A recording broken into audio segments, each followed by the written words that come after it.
Wow, it's very nice. Yes, sir. Uncredible Sources Podcast. It is I, Just Rock, including the unusual, usual suspects. You already know the guy, World 45. You already know. Hip Hop's MC. Yes, sir. The MC. And also new to the Reach Over Culture team, new to the Uncredible Sources. You'll see him frequently throughout the season. Introduce yourself. I'm going to give you an opportunity to introduce yourself. Hey, man. Okay. Some call me Dylan, but don't do that. Just call me X. Right. You know what I'm saying? We ain't really friends. So X is what you call me. Right. Finally.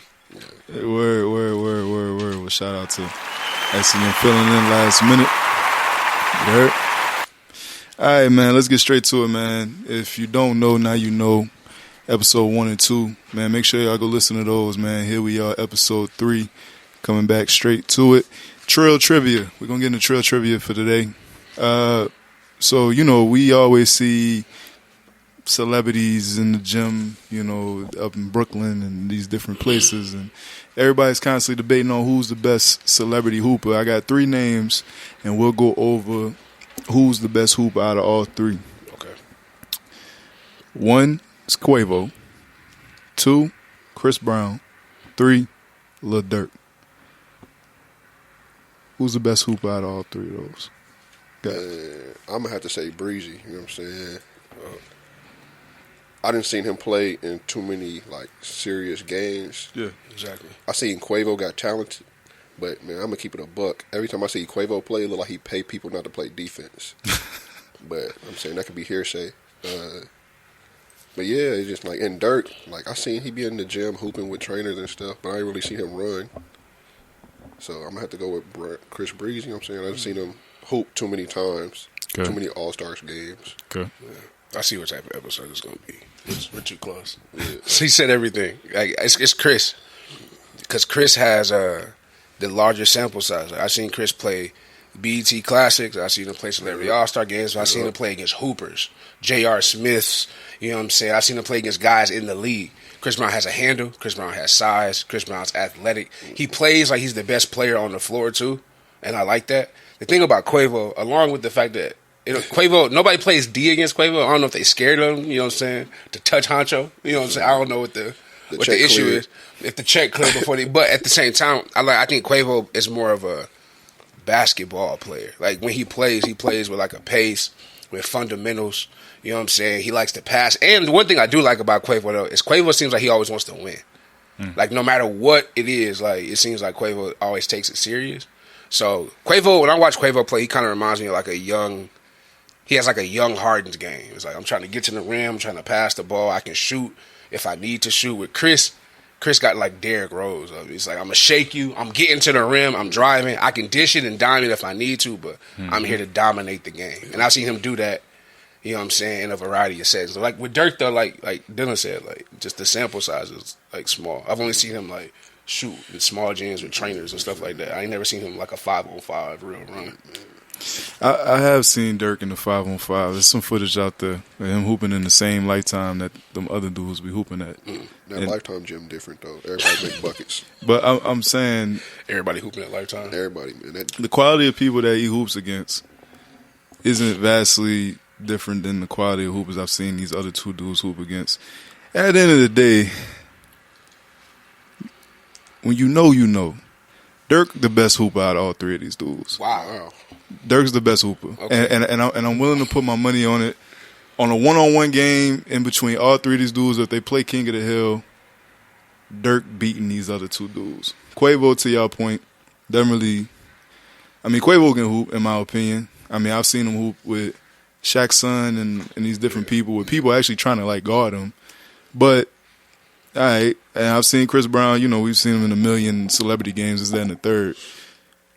I ain't gonna lie, Dirk is, even outside of the workouts, I've seen him in some 5-on-5 runs. He can actually play.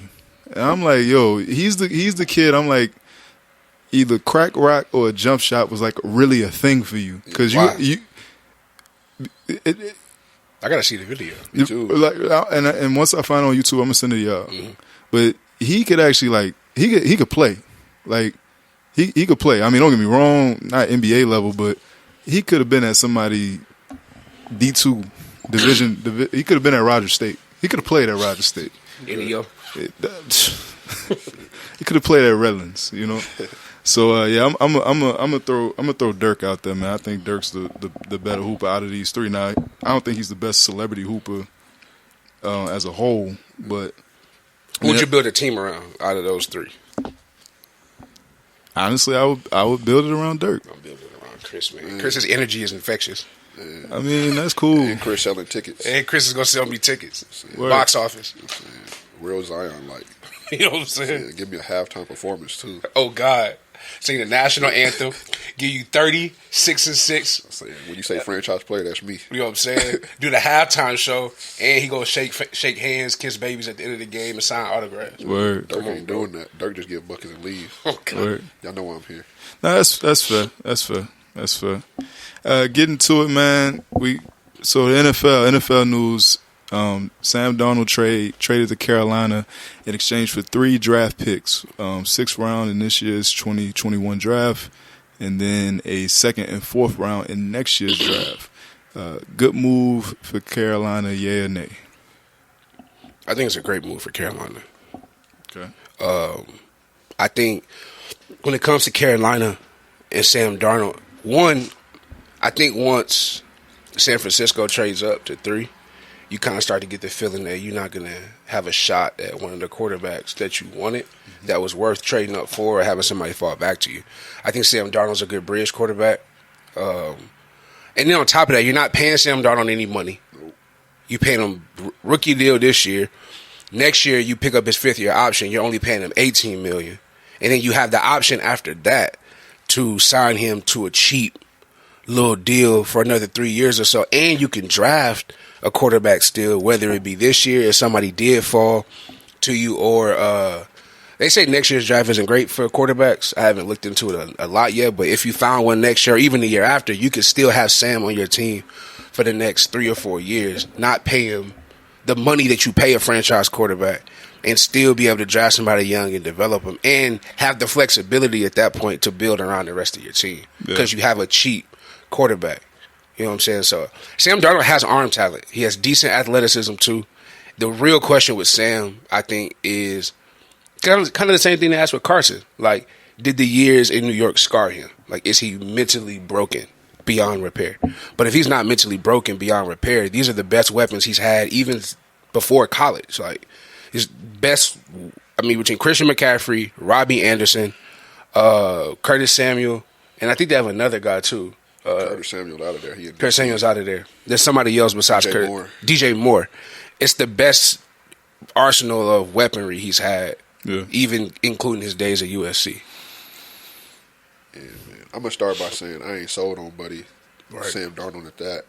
But if we talk about business, Carolina made a good decision for all the reasons he said. It's cheap. He'll throw that thing for better or for worse. You know what I'm saying? That's not what they was looking at Teddy. Teddy wasn't doing nothing, which I don't understand. They want you to throw the ball deep, throw it. But they've been saying this about you for years, man. So with Sam Darnold, I just feel like, let's see what you can do. He cheap. Atlanta wasn't going to trade that 4th pick for Carolina. So it's like, man, let's just get somebody to do something now. Joe Brady there, Matt Rule. I'm saying we can coach him up.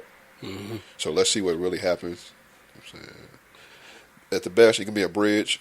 If not, get him out of there. I'm saying after that 5th year.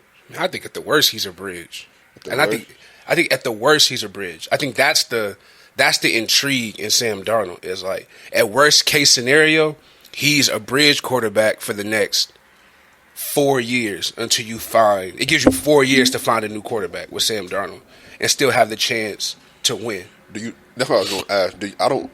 Do you think they like if you had to put money on it right now? What you think their record would look like with Sam Darnold? Because I still don't think they win more than 6-7 games this year. Yeah, this year maybe they go 8-8. You know what I'm saying? Like this year, 8-9. They feel about an 8.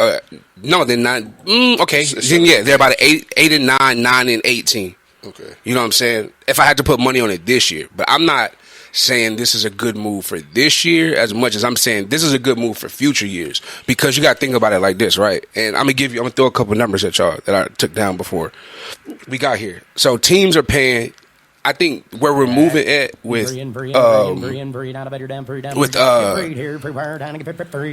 quarterbacks now is that it's more so about the overall number you're spending on your salary for your quarterbacks, not so much about what you're paying your number one quarterback, right? Okay. So everybody is spending about $40 million on quarterbacks every year, right? If you pay Sam Darnold, if only you go pay him $7 million this year, you go pay him $18 million next year.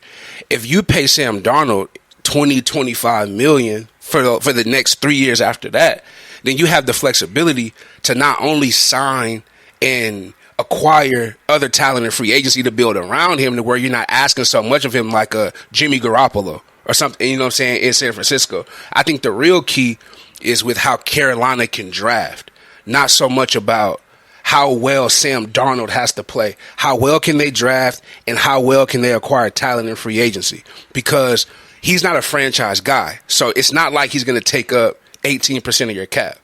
Like, let me just give you 5 quarterbacks, right?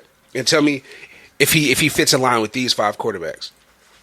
There's Aaron Rodgers, Russell Wilson, Dak Prescott, Pat Mahomes, Deshaun Watson. Those are franchise guys, right? He's not there. Those are your $40 million quarterbacks. Not at all. Right. He's out of there, right? Then you have talented quarterbacks who have won something. You know what I'm saying? Before they got their next contract. Those are Jimmy Garoppolo, Matt Ryan, Carson Wentz, Jared Goff, Ryan Tannehill. He's not even in that tier. Those guys average $30 million a year, $31 million a year. The guys that he fits more in line with are starters that have potential. Fringe starters with some potential. Those are what we call bridge quarterbacks. That's Derek Carr, Teddy Bridgewater, Jacoby Brissett, Alex Smith, Nick Foles. Those guys averaging out made about $21 million a year. Mm-hmm. So that's what you're looking to pay Sam Darnold. You pay Sam Darnold $21 million a year, then you can draft like say they had a chance to get Justin Fields in the draft this year. You draft Justin Fields, you get Justin Fields to develop for 2 years while you're paying Sam Darnold almost no money. Or if you draft that quarterback in 2022, 2023, you have a young quarterback for 5 or 6 years on a rookie scale deal while you're paying Sam Darnold barely anything to be a starting caliber quarterback, and whenever you're done, you let Sam go, and now you reset the whole thing with another rookie scale deal in place. Yeah. So I think trading for Sam Darnold now is very low risk, and they gave up no first round picks to do it. So if they do go 8-9, 7-10, and they up there in that top 10 range, they still have the draft capital to trade up and get a quarterback in future years. That's why I said it's a good business deal. Yeah. Business, it makes sense. It just I don't believe in this guy. But how much does Adam Gase play in that for you though? Like, do you factor the Adam Gase experience into Sam Darnold's development and what you've seen from him? Really, because Adam Gase wasn't throwing the pigskin, my dog. It's like you drew up the scheme, but it's like I didn't tell you to throw 39 picks. Mm. It's like I just told you to throw it here. Just because it wasn't there, don't mean you got to throw it. And so it's like it's a good business deal. So like that's why I said for better or for worse, he gonna throw the pigskin. You know what I'm saying? He gonna air it out. He gonna give somebody a chance. But he just give me real Ryan Fitzpatrick vibes. It's like, ooh, that's tough. It's like That's pretty tough. Because from what I understand, like a lot of aficionados in the NFL are still high on Sam Darnold. And I've actually heard a lot of people like Ty Michelle or Mel Kiper said Carolina gave up too much for Sam Darnold. Mm. Now, I saw it as I told you, I'm not a Sam Darnold guy. I didn't watch a lot of the Jets last year. I know he got beat the hell up last year. Yep. And so I do agree with the trauma aspect. I do like that Carolina still has the 8th pick this year. Mm-hmm. And so they have opportunity to get him another weapon. You know what I'm saying? If need be. And so, I thought it was a side. And then, it leads to my next question. So with the Jets, if they had lost faith in Sam, which apparently, obviously, is the case, do they get that guy with the 2nd pick this year at the draft? And if they do, who is that guy for them? Because Justin Fields has dropped down, which y'all can touch on real quick. Yeah. It's looking like a lot of the mock drafts, like you said, have Zach Wilson going to the 2nd pick. Is it a smokescreen? Do you think they really believe in a Zach Wilson, or do you think that Justin just might go number 2 and surprise everybody like a Baker or somebody just going. It's Zach, man. You can go ahead and pencil that in. Too many people have said it. Yeah, which I really don't understand because, like, what the Jets need is, like, they say he's a playmaker, right? But who is he throwing the plays to? They don't got nobody. Right. So if it was my team, I'd take Justin Fields. Because who's he throwing to at BYU, though? That's true, but I'm saying, like, for what the Jets need right now, I feel like they need more of a playmaker that can do a variety of things. I feel like with Justin Fields, you can implement so much offense around him. It's like, okay, yeah, we don't got that go-to receiver, but you ran a 4-4. Like, let's go ahead and we can run you a little bit. We can throw. I feel like with Zach Wilson, it's like, yeah, he's athletic, but it's like when push comes to shove, is he really going to just break off for a run real quick? Nah. I don't think that's what you're asking. Go ahead. You can see it in. You saw it in the pro. Like I watched his pro day. Yeah. It's like, nah, you don't have the athletics to do such a thing. But and I'll let y'all get right back to it because my only thing with the Jets' second pick is, as talented as I think Justin Fields is why I don't want him to go to the Jets. Because it's where QBs go to die. Yeah. Like the Jets is where people like, and this is what I'm surprised nobody's like really mentioning this because there's teams in the NBA. I'm adamant about the NBA. There's teams in the NBA that I don't want picking up certain players coming out of the draft because that is where you go for your career to die and never really get a fair shake. And the Jets just seem like one of those NFL teams where quarterbacks go to die, and it's like to put anybody in that situation. It's like, all right, I like Justin Fields, so, I don't want him to go to the Jets and his career die off before he really get a chance to actually show what he can do. I'd rather Zach Wilson be like a sacrificial lamb, but go ahead. Like, what do you, as far as what do y'all think is going to happen with the second pick? So y'all know they're going with Zach Wilson. Yeah, I mean, too many people have said it. All right, so where does this leave? Well, how do y'all feel about that? First off, but what I would have liked to see the Jets do from your standpoint, that's where QBs go to die. I feel like if they really in a rebuild mode, I feel like they should have traded down. No, because you can get so much more. Like if you don't feel like the quarterback is that guy right now, like give him one more year, and then y'all can get a variety of picks. Because like the Jets need like a quarterback's not gonna fix their situation. No, not at all. And so I feel like they could have got more, like variety of picks, get you a receiver. A lot of receivers in this draft, get you some defense because the Jets ain't looking too well right now. But since they didn't do that, like you said, I believe in Justin Fields, but I'd rather see Zach Wilson get up out of there versus Justin Fields. I'd rather see Justin Fields have a long career versus Zach. You know what I'm saying? But I think in that situation, in a situation like the Jets is a reason why you take Zach Wilson over Justin Fields. I think the player that you described in Justin Fields is a player that you want going to a team that feels like they're a quarterback away. Yeah. I think you build around the guy that can throw the ball anywhere, that has the arm talent of a Zach Wilson. When you have nothing, you want to start with the dynamic arm more than just the dynamic talent. Think Lamar Jackson. Had Lamar Jackson gone to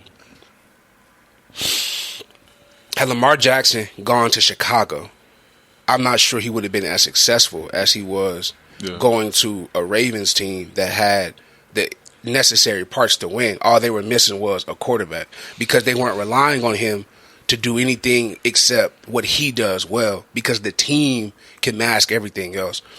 But the Jets need somebody at the quarterback position that they can build around for years, no matter what situation happens with their team. Right. If the whole scheme, if the whole coaching staff in Baltimore goes and they bring in a new coach that has a new philosophy offensively, then it's not as easy for Lamar Jackson to adapt to a new scheme as it is for Pat Mahomes.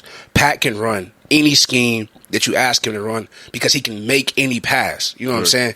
With a Zach Wilson, I think that I wouldn't want Zach Wilson to go to a team. I wouldn't want Justin Fields to go to a team that had no talent because now you're putting all the pressure on him to do so much of everything. And it's like you don't have the requisite parts around you to maximize what you do well. And I feel like he would end up running more often and getting hurt. So I think Justin Fields makes more sense in a place like San Francisco at 3 because all you're asking Justin Fields to do at that point is just do what you do well. Don't blow the game. make the open throws that you make. We need you to make 1, 2, 3, maybe 4 spectacular plays a game, and we'll have a chance to compete for a championship every year as long as we have you on this rookie deal guaranteed, because we can build around that, and we have 5 years to maximize all of your other talent. Whereas with Zach Wilson, the Jets front office, I mean, and I like Joe Douglas, the GM, came from Philly. I think he does a great job. I have confidence that he can build a good team in New York and a really solid program around Zach Wilson. But if he can't, because the Jets is where you go to die, and they have to bring in a new coach and a new system, and Robert Saleh is out of there in 3 years, you still have a quarterback who has the arm talent, at least, to transcend any system or anything you bring in, and then it opens up your options. But if you build a team around a guy based on his legs, but then you bring in a system where, like, I don't need you to run, I need you to stand right here. Think RG3 going to Washington. Like, they tried to make the whole thing with his legs work, but then as soon as he got hurt, they tried to make him a pocket passer. And since his whole scheme changed, I was just thinking and he wasn't the same guy. Yeah. So I'd rather have a guy, if I have nothing around my team, I want the best arm I can get. Because I'm coaching up all these guys mentally regardless. But at least with a Zach Wilson, I know that if we have you on my team, we can be successful in season, out of season, for maybe a decade at the bare minimum at the quarterback position. Okay. My thing is, Justin Fields has a nice arm too, but it's like, it's lively. He has a great deep ball. Mm-hmm. He can throw intermediate routes, because like they didn't want to run an option routes at option plays at Ohio State. He was in the pocket, like he ran if he had to. Like, that's not his thing. He don't take off like that. They wanted him to take off more at Ohio State. But so real quick before we transition to college basketball, as far as Justin Fields and reports of him sliding down the NFL, where do y'all see, based off of what y'all read and how much y'all know, that being incredible, where do y'all have him going now? I mean, you said 3, so you got him going 3. Yeah, I don't believe. I'm not buying into this Justin Fields. I think it's a smear campaign on the black quarterback. Honest to God, I really do. And I think that it's a narrative that's being created, but front offices aren't stupid. Yeah. And I think that if Justin Fields is as good as we think he is, Justin Fields is not going outside. He's not making it past Carolina. And if he makes it past Carolina, he's not making it past Denver at 9. No, he's definitely not making it past Carolina. So I think he's going 3. I'm not into the Mac Jones thing. You think they trying to talk him up to get him drafted? You know what I'm saying? I think they're trying to talk him out of position. That's what I think that is too. I just think I think it's just one of those things for Mac Jones. It's like they trying to help him get his name out there. Same thing they did with Roy McIlroy. I feel like they Greg McElroy, right? Oh, Greg I'm sorry. I'm asking. I think it was Greg McElroy. I'm thinking Roy's the golfer. The golfer. Shout out to Roy. Greg McElroy coming out of Alabama. Like, I feel like they talked him up higher than they tried. AJ McCarron, they tried. AJ McCarron. And the only thing that Mac Jones has to his benefit is that he actually played in an offense that was explosive. Yeah. So he has the numbers to back up the hype that we're trying to put on him. But at the end of the day, like, I'm not drafting a quarterback. If all arms are being created equal, which they're not, because Justin Fields has a better arm, as does Trey Lance, as does Trevor Lawrence, as does Zach Wilson. But all things being created equal, you say all of their arms are equal after Trevor and Zach. You know, I'm not taking the immobile quarterback over the quarterback that can move. So even with that, it makes no sense. I'm not about to pay Mac Jones, somebody who has an average arm and below average athleticism for the quarterback position today. I'm not drafting him over the quarterback with the same arm or better arm that can move. Yeah, because I think if you take a small sample size of Tua, I feel like that's going to be the same situation with Mac Jones. It's like, for him to be great in the league, like, he's going to have to beat Drew Brees. Yeah. And, like, they already trying to figure out if that's going to work with Tua. And Tua was throwing to the exact same players Mac Jones was throwing to. Yeah. And so it's like, all right, we saw Tua. He didn't look like what we thought he was going to be.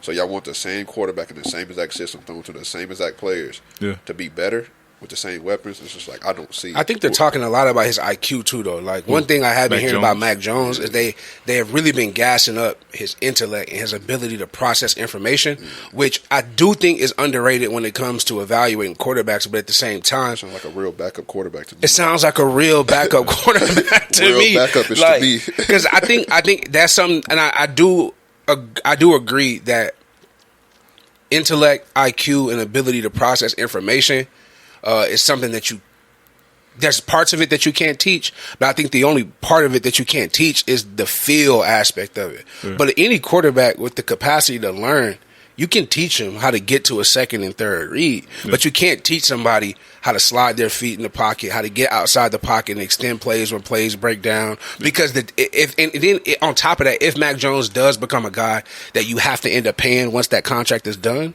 then you're going to talk about him having to surround him with parts that aren't there to protect him and keep him protected. So, like, right now, for those first 5 years, you saw it with Dak and Zeke. They had both of those guys on rookie deals, so they was able to put all the money into the offensive line. So Zeke looks amazing, Dak looks amazing. But then you got to pay DeMarcus Lawrence. Then you got to pay Zeke. And now they've paid Dak, and you see that every person that they've paid, the offensive line hasn't been as great as it needs to be to keep them as what we saw. And the only reason why it's going to work with Dak is because Dak can move. Dak is tough. So you don't need Dak to have the perfect offensive line. You just need him to have a pretty good to decent, you know what I'm saying, offensive line. But with a Mac Jones, if you're paying Mac Jones $25, $30, $35 million a year going down the stretch, then whenever you don't have that protection around him, you're banking on being able to protect him for his whole career perfectly. You know who that reminds me of before we move on? Mm-hmm. Like, I feel like his ceiling, Mac Jones' ceiling, is Jared Goff. It's like, as soon as they had to start paying Aaron Donald, Jalen Ramsey, it's like, all right, bro, yeah, we about to trade you to somebody because we hit the ceiling that you can reach. It's like all the things you do well, that's cool when we got to pay nobody. But as soon as you're like, oh, you want a payday? Go. Give me 2 first-round picks, you can have them. And I would like to say something else, too. Get them out of here. To your point, like, we're living in an age, and we talk about this all the time, like the quarterback position and how it's evolving and stuff like that. Like, it's nothing. we're living in an age where if you don't compete for a Super Bowl within that first 5 years of your contract, these teams are looking to move off you. Because the new formula in the NFL now is win on a rookie deal. Yeah. Can we get a quarterback? Like, think about this. Jared Goff went to the Super Bowl on his rookie deal. The Eagles won that Super Bowl with Carson Wentz on his rookie deal. Patrick Mahomes won that Super Bowl on a rookie deal. Tom Brady won in Tampa Bay basically on a rookie deal with all the restructures and things that Tom Brady does with his contract. Like, they're getting these guys cheaper and making them more successful younger because they're realizing that, man, if we have a quarterback that's talented enough to win, we're going to put these guys in the game as early as we can because it gives us the best chance to build and spend as much money on defense and all of these positions that aren't highly valued. But I can say, okay, I'm going to pay Derwin James $13 million a year, even though he's not the best safety in the league, and the best safety in the league only makes 11, 12, but I can justify overpaying for Derwin James because I have a quarterback in Patrick Mahomes that's worth $45 million a year that I'm only paying 7 to. So, like, we're getting into an age where it's like, man, if Mac Jones don't work out and he doesn't show exceptional talent in them first 5 years, he's going to be the new Sam Darnold. And that's why I think the Panthers made a great move because what they did was they just replaced themselves with the Jets, where it's like, okay, we have this quarterback. He's on this rookie deal. The rookie deal is expiring. We're going to pay him a handful of money, see if it works. And if it doesn't work, we're just going to reset the quarterback salary cap by drafting a rookie. And now we have 5 to 6 more years to do that in a salary cap that's about to expand in 2 years. Yeah, it's brilliant. So Mac Jones, I don't know what they're going to do with Mac Jones if this don't work out. That would be devastating because they're just going to be in the same position again. They were talking about him being a late round pick before the season started. It's crazy. And now he's talking about you trade up and give up all that to go 3 for Mac Jones? I don't know, man. They know something I don't. Right. They got it. And that's why I think it's not Mac Jones, bro. Like, I think it's a smokescreen that they're putting up so that nobody else would have tried to trade up to go and get him. Now, at this point, I'm not sure what the play is because if Trevor Lawrence is going 1, Zach Wilson is going 2, and we feel like we can book that, then if you're going to draft the Justin Fields or you're going to draft the Trey Lance, then I don't even understand the point of making people think it's Mac Jones because you're not trading the pick because you just traded to get it. So I'm excited for the draft just for that 3 pick because it's interesting. Cool, and then we got a special draft episode coming soon. So shooting over to college basketball, March Madness is over. Baylor and Gonzaga met in the finals. Baylor coming out victorious against Gonzaga. I actually do not have the final score. But my main question real quick is bad Gonzaga, a better Baylor, I'll go ahead and shoot first. Going into the tournament, I had Gonzaga winning. I didn't think they were going to sweep the tournament, but I thought, they had the veteran leadership. Two of the top three guys are juniors and seniors, and then you had the young stud, Jalen Suggs, and just well-coached, well-oiled machine. They play the game right, backdoor cuts, lives. They don't do anything sloppy. They know how to win basketball games. So I felt like, there's not really another team that has the talent and the maturity to match up with a Gonzaga, at least for 40 minutes, where I feel like they can beat them. Now, prior to this game, I said Baylor's best hope of beating a Gonzaga is that they simply just out-scrap Gonzaga. Because Baylor has a lot of athletes. They're not basketball-wise, they're not the best technically. This is going to be a style clash of the best fundamental team, a Broken Arrow versus a Booker T. Basically. Like a bunch of athletes that can hoop versus a bunch of basketball players that have great IQs. Run. And that's exactly what happened. Baylor came in, got up by 20 as their highest lead. Just a couple of things that Gonzaga was not prone to doing all season.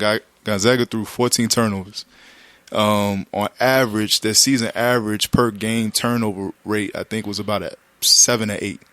14 turnovers. They shot 29% from the three, which is one of the lowest games of the season. And they never led in the game. Baylor got up to 20. Baylor, on the other hand, this is how you know it was a scrappy fight. Baylor, biggest lead was by 20. 16 of the 38 rebounds were offensive rebounds. These big dudes are all over the boards, bullying them down in the paint, getting those second chance rebounds, which they did take advantage of, shooting 88% from the free throw line. And they shot just as well from the three as they did from the field. I think they shot 44 from the field, and they shot 43 from three. Baylor ended up getting 60 shots up versus Gonzaga. I think they only got like 48 shots up. So Baylor just out-scrapped them. They outworked them. They were flying all over the place defensively. They wasn't scared. They made Gonzaga look like a mid-major team versus a bunch of athletes. Jared Butler came. He showed up, which he's going in a lottery. I mean, he's been a lottery pick. He's been playing like a lottery pick all season, but he's definitely going in the lottery after that game because he was working. Jalen Suggs had 22 on the Gonzaga side, but I thought it was just a better Baylor because Gonzaga played out of character a little bit, but not too much where it was because they had certain spurts in the game where they were kind of climbing back in. So I don't want to say it was just simply a bad Gonzaga versus they just haven't played anybody that athletic all season, and it threw it for a loop because you thinking you about to outlet the ball, and again, in the HUD, you knowing like somebody always creeping around the free throw line to steal the ball, or you already knowing like if you go down the rec, the biggest dude in the gym is always going to be on the offensive boards because that's the only way he really even getting the ball. Right. They played like it was just a matter of when you have a style clash like that, it's just a matter of who wants the game more, and obviously Baylor won the game more. I made a comment. I said, if this was a 5-game series, I'd pick Gonzaga because at some point Gonzaga's going to pick them apart game after game, and that athleticism, you wear down, you get tired. But for one game and one game only, Baylor came out and showed that they wanted the game more. That's my take. I think it was just a better Baylor versus a bad Gonzaga. What was y'all take on the game? Similar. Because I had bet some people too, and I was like, man, the only way Baylor going to win if they play more physical. And I turned the game on. It was 9-0. I said, I see what type of time it is. Right. Same. I was like, okay. It got ugly. And so Fast. What happened was, like you said, Gonzaga, they don't have that speed. Like their game is based on skill and fundamentals. For a one-game championship, that don't mean nothing. If you got dogs that, nah, you can't go right here. We cut that angle off every single time. You gotta. They centers on Gonzaga was 6'10". Vital was 6'7". Slow too. Like, bro, all this area right here, this is me. Don't even trip. And so, and then the Jalen Suggs, they prepared them for that type of speed. It's like, hey, man, you didn't tell us they was running this fast. Hey, bro. And so, and then you could tell, like, Gonzaga don't lift weights. Baylor was like, we lift weights. Yeah, like, everybody had shoulders. It's like, I didn't know y'all had shoulders. It's like, and so they just out, like, and on top of that, they just wanted it more, like, because they knew they have athleticism. Like, Baylor was picking up Jalen Suggs at half court. It's like, as soon as he crossed that half court line, Davion Mitchell was like, "Hey fam, we right here with you." And then on top of that, they knew how to pick apart Gonzaga. They used their athleticism to their advantage. It's like, come here, Drew Timmy. Stand right here. Right. Drew Timmy's knees was buckling. Right. And then once they get past Drew, it's like, all right, we switched out. So Jalen Suggs in the room. Oh, yeah, they switched everything. And so Jalen Suggs was like, I can't jump with Davion. Yeah. I can't jump with Jared. It's like. It's weird. As soon as Jalen Suggs started to get into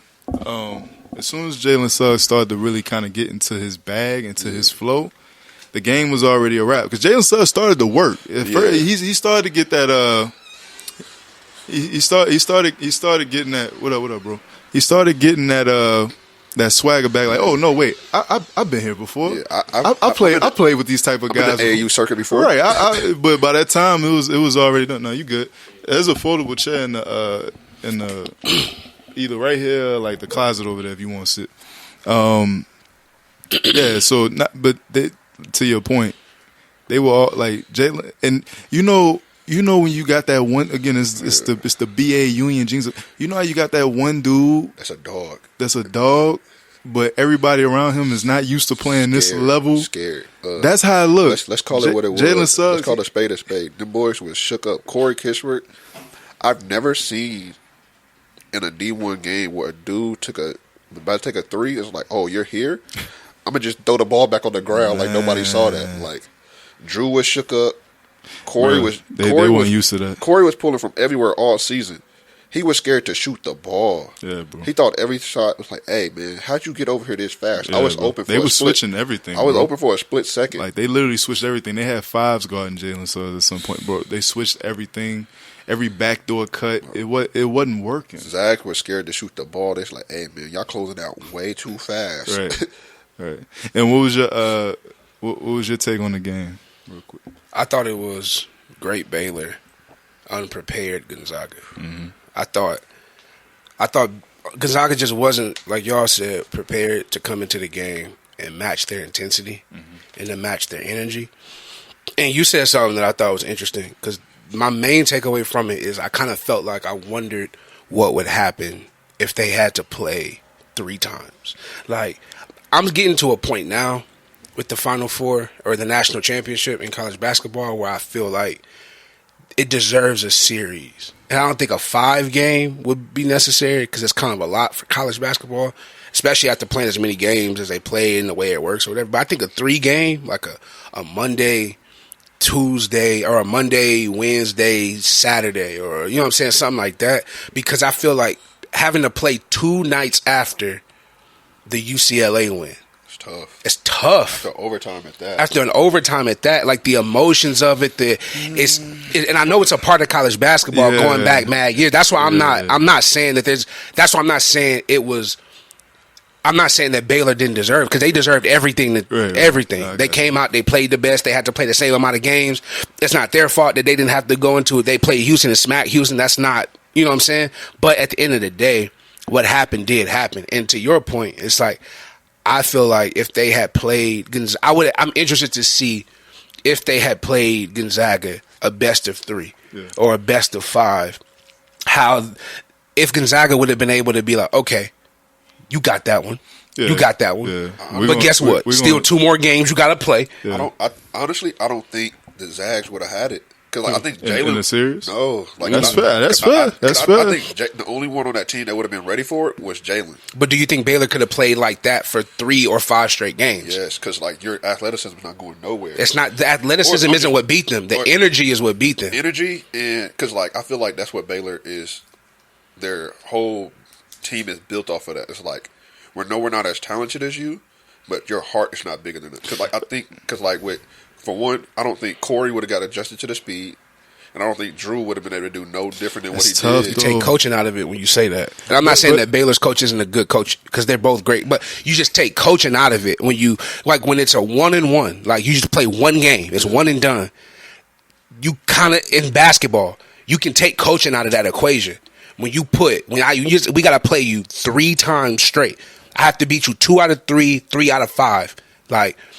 Scheme comes into it, and I feel like Gonzaga is more of a scheme system team, and I would like to have seen Baylor thump them like that in game 1, have to wait 2 or 3 nights to play again, and then see that Gonzaga team and have to play them. And again, Gonzaga had spurts in the game where it kind of looked like they were climbing back in. Like they had it figured out a little bit. So they were starting to, it's just they didn't have enough time. Baylor put their foot on their neck, and that was just that.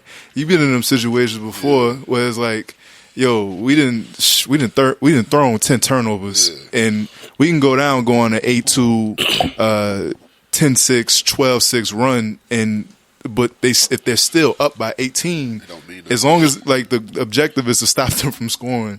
Like if you up by 18, it don't matter if the other team go on a 12-6 run. If you still scoring, you still scoring. So the game is still up. So I feel like because Gonzaga was starting to get a little bit more comfortable, just by the time they got as comfortable as they can get, the game was over.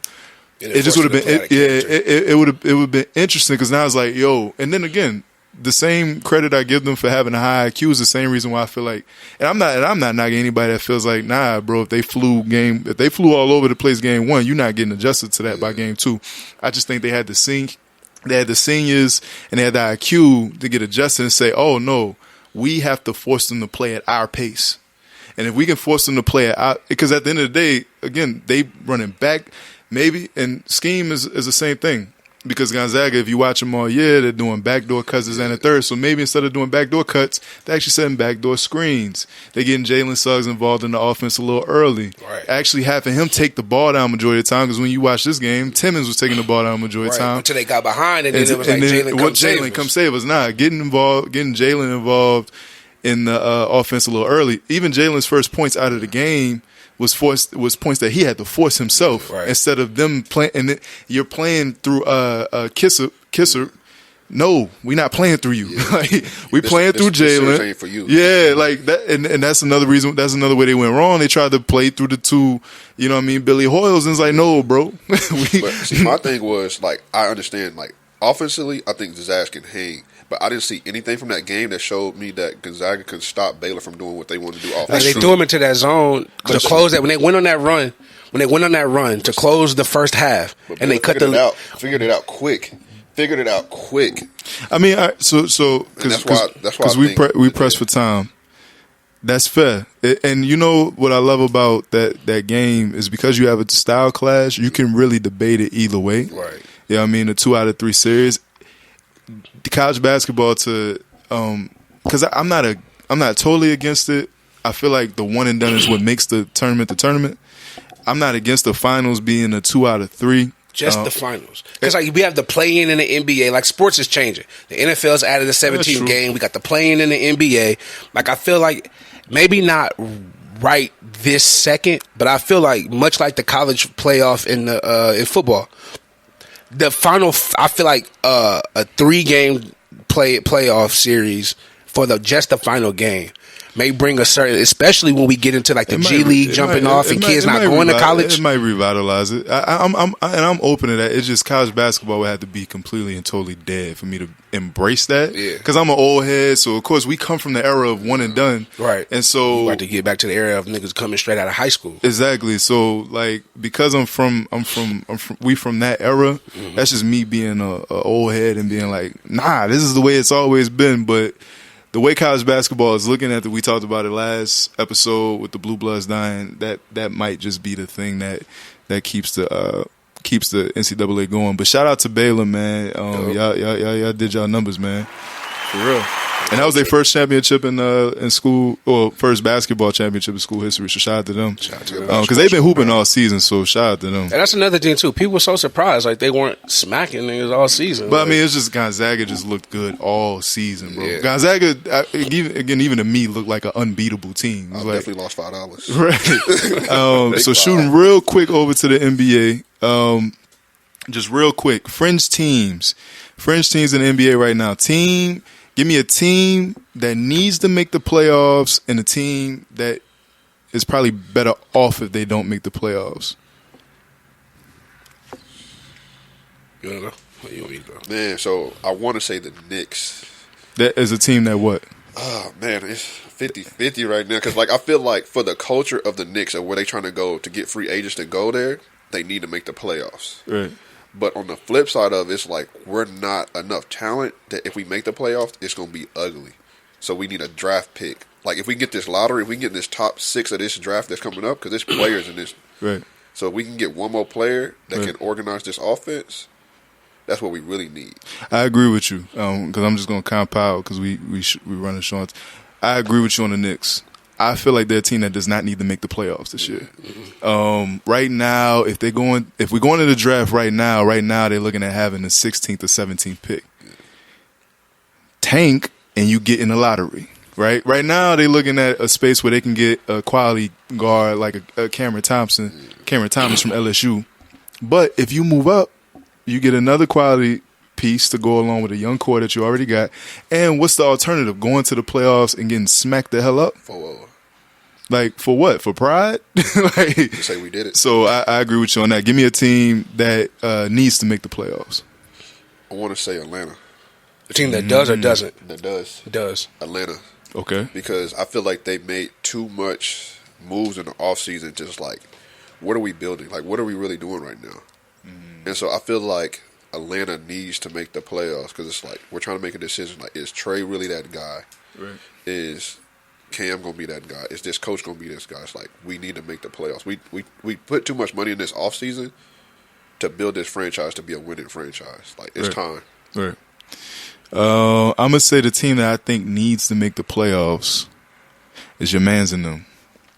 Boston needs to make the playoffs. They shouldn't even be on the list. Yeah. They're going to the playoffs. It don't matter. Bro, they flirting. They flirting right now with being out of the playoffs, bro. Like they're flirting. So is Miami in that case. Like, but we don't put everybody at the bottom of the East got the same record. They're one game away from 4th. Yeah. So if you go say them, then say Miami. If you go say Miami, then say fair. Indiana. If you go say Indiana, then that's fair. But you know what I'm saying? But if there's one team that does not need to find their way on the outside, I get that. Okay. But if there's one team that doesn't need to find themselves on the outside looking in, why not? It's Boston. I disagree with that. I disagree with that. You know how much money y'all spending? It don't matter. That's the reason why it don't matter. It don't matter because it's not like they're in jeopardy of losing a player. They're not in jeopardy of losing. They don't have the ability to sign a free agent. That matters. They don't have any players that can walk in free agency. So them making the playoffs does nothing except make people talk bad about them for us. That's it though. Like if Celtics fans have no hope these days. Bro, if the Chicago Bulls is my team that I think should make the playoffs. A team that should really be pushing to make the playoffs. In the same vein of Atlanta. If Atlanta doesn't make the playoffs, then you have to question what happens with John Collins. Is Trae Young the player you can really build around? All the moves that they made in the offseason, they have way more pressure to make the playoffs. If the Celtics don't make the playoffs, they got Jason Tatum for 4 more years, 5 more years. They got Jalen for 4 more years. They got Marcus Smart for 2. They have Kimba for 2 more. They have assets to trade. Like, them not making the playoffs, honestly, I think would be better than them making the playoffs in the sense that it increases their odds for the draft pick. They have a higher draft pick, and they don't have to go into the playoffs and go through all the drama of folding and having to answer those questions. I think it'd be better for them not to go to the playoffs. I think a team that shouldn't make the playoffs are your boys. Pelicans. I agree. We should not go to the playoffs. The Pelicans need all that drama. That was my second. Well, that was my second pick for teams that do not need to make the playoffs. I don't want to go to the playoffs. Nah, the Pelicans need all the drama. But the expectations wasn't as great on us as they were on y'all as far as going into the season. I think the expectations on us was misguided though. I mean, you gonna say that as a Celtics fan, man? It's called hedging your bets. It's not hedging a bet. Now I got to give him smoke because it's called hedging your bets. It's not hedging a bet. Boston gonna be do this, that, and the third, and then when they don't do this, that, and the third, then shit. I mean, it's Boston. Going into the season, if you really pay attention to basketball the way I know you do, you would have seen that team and saw a flawed team that obviously didn't have a chance to compete with Brooklyn, and that was before James Harden. Still couldn't beat the Bucks and couldn't beat Philly. I'm talking about you as a fan, man. This is about you as a fan. I'm just saying, I had them 4th in the East. Going into the season, I had them 4th in the East, and they're a game out of 4th. The Pelicans, on the other hand, don't need to make the playoffs because y'all need all of the smoke and drama that's going to lead to Stan Van Gundy getting fired and a complete rethinking of the entire team of how it's constructed. So if y'all make the playoffs, it's going to be like, oh, we made the playoffs. Maybe we can. No, there's no building on this team. There's no building on this coach. There's no... I mean, there's no building on the coach. I feel like you can build on the team. You can build on the team by trading the team. No. Yeah, no. The best thing for the Pelicans is to just go ahead and get rid of the assets. I don't agree, but it's all good. It's all good. Like for me watching the game, for me watching the games, and we'll shoot over to the next thing. Yeah. Again, the Pelicans tank. Yeah, they tank, but I don't think the team. I think the coaching is the problem. I don't think the team is the problem because again, we are third quarter away from damn near being 70% in wins this year. We dropped a lot of games due to bad coaching, not necessarily because the team doesn't work. The team works if we can stay healthy. Moses, can you get that? That's Jerry. So they don't play defense, and that's supposed to be his calling card. Right. Fire him, bro. Pissy. Fire him today. Yeah, bro. So what up, Pissy? Do not play defense, Pissy. Shoot, we ain't got any. post up. Yeah. Just post up. Post up. We get into it. We almost done. Yes. So Pissy. Shout out to the Pelican. Pissy. Hate these dudes. That's how I feel about Boston. That's why I was just honestly the Boston pick was just me being ignorant and rude and mean and hurtful and spiteful. Don't call me a and nigga, a bro. bad friend. Don't call me a worse nigga, boss. Don't call me a nigga, bro. All right. Real quick. Paul Pierce situation. Paul Pierce. Oh, this is the Paul Pierce episode? Paul Pierce. Shout out, what's his name? The Truth? Yep. He keeping it a buck. The truth shall set you free. Yes, sir. Free from everything. Hey, was it fair, though? Yes. Yes. Absolutely. It's Disney. He know what Disney is. He know what that mouse represents. Only that wasn't FS1. Only because it's a corporation. It's Only because it's Disney. He could have let that fly at Fox. Shannon Sharp was bringing Hennessy and weed on set every day for their anchored show. Rolling up. Rolling up. Paul Pierce would have been good at FS1, not with that mouse. They would have encouraged it. Oh, God. We need that same energy. Shout out to Paul Pierce. I support you, brother, in everything that you do. Everything you do, I liked it. Live your truth. I'm just mad because if they can have cartoons from that community and you can't showcase strippers on your Instagram live, I don't get the difference, bro. What? It is what it is. Like, bruh, how can you have LGBT community cartoons? Oh, okay. But this man can't show that he's showing his brothers a good time? I don't get it, bro. I think it's the weed. I'm not sure. But the weed? It can't be the weed. But what I Perk show up baked every other day. He didn't calm down, but he showed up baked every other day. I also heard that like what the problem was is that he posted it. They said if somebody else would have posted it, him doing it, it'd have been fine. Man. And he was off the Perk 45. Bro. Smoking mirrors, man. Yeah, Disney, the perk up in his sweat. you bogus for that, bro. You were bogus for getting my man out of there. I didn't really like him as a personality anyway. I ain't gonna hold you, so I ain't really mad. Nah, he was good money though. I mean, he was money well spent. Paul Pierce is trending once a month. Exactly. Disney, you bogus for that, bro. Paul Pierce got a bigger play though. That's what he said. Yep. Yeah, I believe he got it a bigger play. He about to get stupid. He about to be on FS1 in no time, bro. No time and living his truth. Like, No pun intended. If Shannon could bring Hennessy and Black and Miles to the set, I'm making a whole podcast in the Shakers, bro. Come on, bro. Shout out to Paul Pierce. 250, he got somebody trying to offer him to do an adult show with strippers. One of the little porn Jones. Yeah, man. That's wild. Shout out to LaMelo. Yoga instructor. And real quick before we end the episode, boxing news. Manny Pacquiao versus Bud Crawford fight reportedly in the works through Top Rank. Bob Arum, as well as representation from Bud. Bud put out a tweet saying, "Yo, I'm ready for the fight." Representation from Manny Pacquiao's side has said this fight is in the works and close to being done. Now, Manny Pacquiao lost his WBA title due to some loophole. So he does not have a title right now, but does still have the WBO 147 title. Does this fight make sense at this current moment in time? Only for one person. It makes sense for Bud. I'm trying to get paid.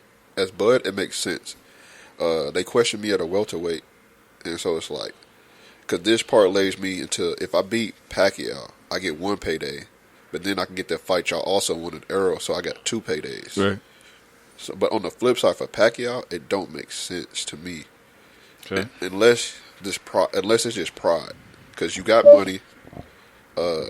What else are you really looking for? You know what I'm saying? Because if you get dropped, it's like, hey, man, go ahead and put them gloves up. Are we sure he has money? Yeah, he has money. He's paid. I'm not sure. I'm not saying he ain't got paid. I'm just saying, you know, people like that be giving all them money to the community. He paid. He got money. He paid. Trust me. Yeah. We paid. You know what I'm saying? He paid for sure. Oh God. So for Bud, it makes all the sense. Cause like this today, it'd be the biggest payday for him. Yeah. And then this would be a pay-per-view fight. You know what I'm saying? Like big time pay-per-view fight. Yeah. So I think for Pac-Man sense. it does make sense. I think it makes sense for both parties. One, because with Pac-Man and boxing in general, people are usually put in retirement because somebody showed that you should be put in retirement. Mm-hmm. So as long as Pac-Man could develop interest and make money and get a bag and prove that he can beat a lot of these young fighters, all Bud is in line to do is what people thought Keith was going to do, and even some people thought AB was going to do, right? So Pac-Man has nothing to lose because if he loses, all right, it's just your time, right? But if he wins, then it's like, oh no, wait, we want to see you and Earl just as much as we want to see you and Bud and Earl. Like maybe these 147 dudes can't beat you, right?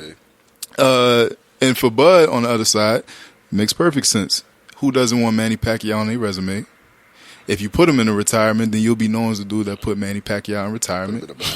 Put him in a bag, which is what Keith thought he was going to do and got dropped. Right. And AB tried to make us think he was going to do, and that went the way it went. I think that fight absolutely, positively makes sense. It gives Bud what people might think is his first real test at 147 as well. And then you're talking about 2 pound-for-pound greats. Yeah. Bud, who's referred to as top 3 pound-for-pound, Manny Pacquiao, who's referred to pound-for-pound all time. Yeah. So, you know, it's just, I think it makes sense. Does it make sense? I think it makes sense financially for Bud. I mean, and for Manny, too. I mean, y'all say Manny pays on him, you know. Yeah, but I think it makes sense. You can always get a little bit more money. You know what I'm saying? Never hurt. Because it's a good pay-per-view fight to have, especially since we're not about to get the fight that we want out of him right now. So it'd be interesting for the fans. Like, for me, somebody who doesn't keep up with boxing the way y'all do, it's enough to make me be like, hey, yo, Rock, where you watching the fight? Yeah. So I think at the bare minimum, both guys get paid. Both of them get a chance to put their skills out there in front of both the fans that are keeping up with it and also the more casual fans. And it'll be entertaining for the fans. So yeah. I just don't want to see Manny get knocked out. That's what I don't want. I don't either. I don't want to see Manny get knocked out. Manny is one of my favorites, but in this moment in time, for the sake of seeing Bud Crawford versus Errol Spence, if Bud has an opportunity, lay his ass out. Hey, real quick, cause I'm an Errol fan.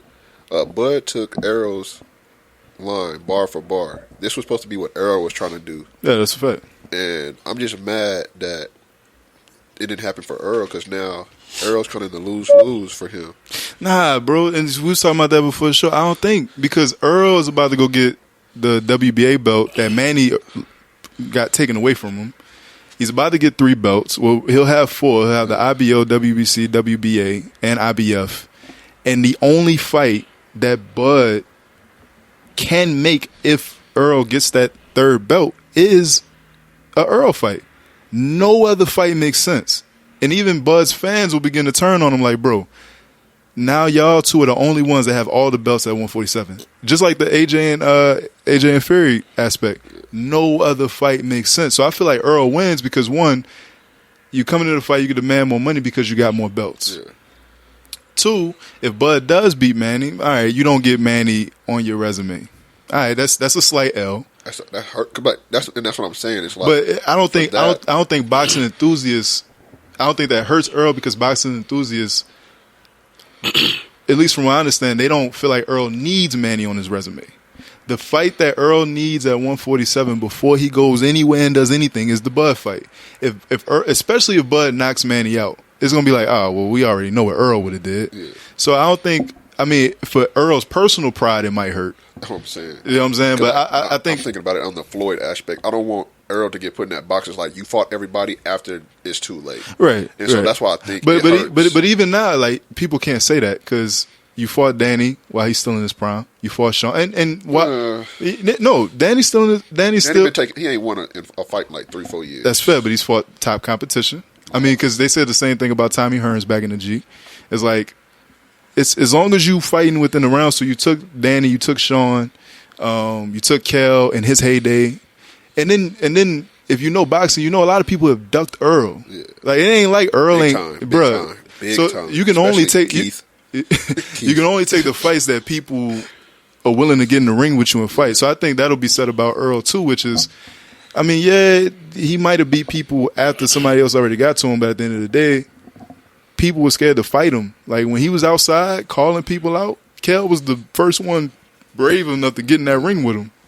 And then Sean took him because there wasn't no other fight that made sense. Y'all under the same promotion. And then Danny took him because there was no, like, you already lost to Keith, you already lost to Sean.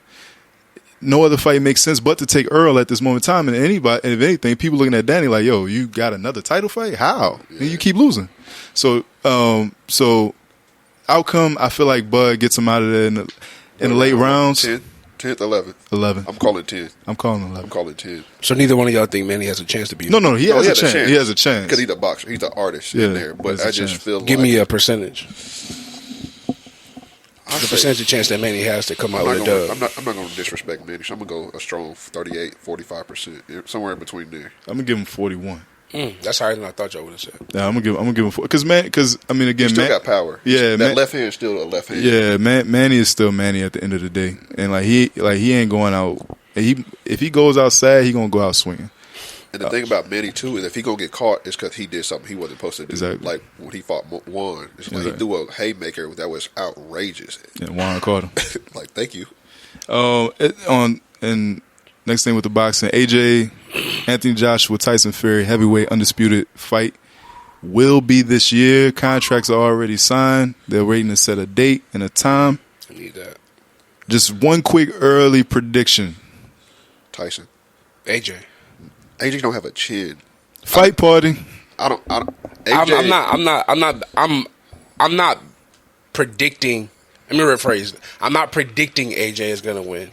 I am backing AJ. Okay, that's different. But based off of what you've seen, who do you think is gonna win? Okay, so quickly, Tyson was really gassed for that rematch with Deontay Wilder.